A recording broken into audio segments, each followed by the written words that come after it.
भगवान की। 10वें अध्याय का महत्तम। श्री नारायण जी बोले कि हे लक्ष्मी, अब 10वें अध्याय का महत्म कहता हूं, तुम श्रवण करो। काशीपुरी में एक धीरज नाम का ब्राह्मण रहता था। धर्मात्मा हरिभक्त गण ने उस ब्राह्मण को देखा, वह मरा पड़ा है। फिर जाकर शिवजी से कहा कि हे स्वामी, यह चरित्र मैंने देखा है, इसने कौन पुण्य किया जिससे भली जगह मृत्यु पाई। चारों बातें इसको भली आ बनी है।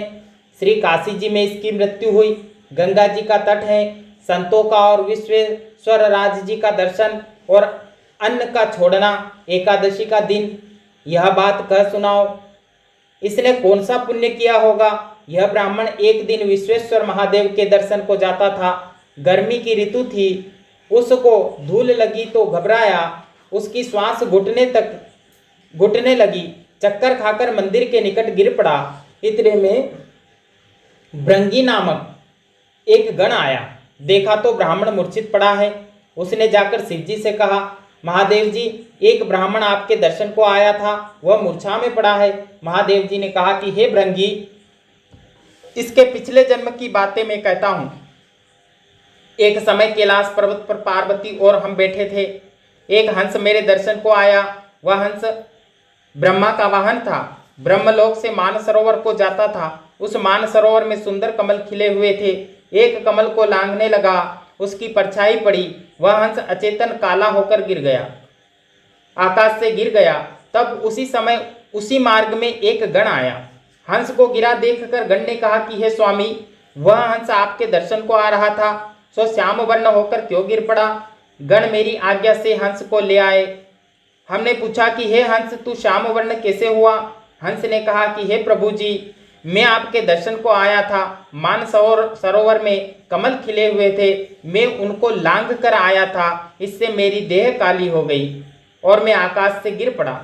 कारण नहीं जानता कि क्या है। यह सुनकर शिवजी हंसे। आकाशवाणी हुई कि हे शंभु जी, कमलिनी से पूछो, वह कहेगी। कमलिनी ने कहा, पिछले जन्म में मैं अप्सरा थी, मेरा नाम पद्मावती था।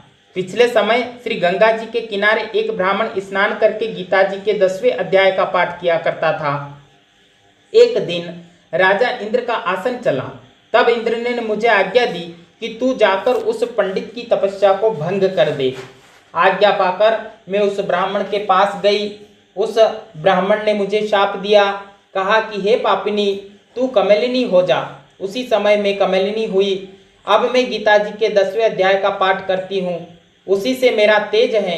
मुझको लांघने वाला काला होकर अचेत होकर गिर जाता है।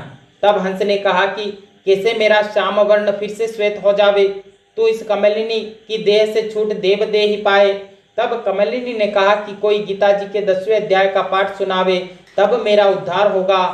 तब इसी ब्राह्मण ने उस सरोवर में स्नान कर शालिग्राम का पूजन कर 10वें अध्याय का पाठ किया। उस हंस और कमलिनी ने सुना, तब उनका उद्धार तत्काल हुआ। हंस श्वेत हो गया और कमलिनी देव कन्या बन गई। इस प्रकार गीता जी के 10वें अध्याय का महात्म समाप्त होता है।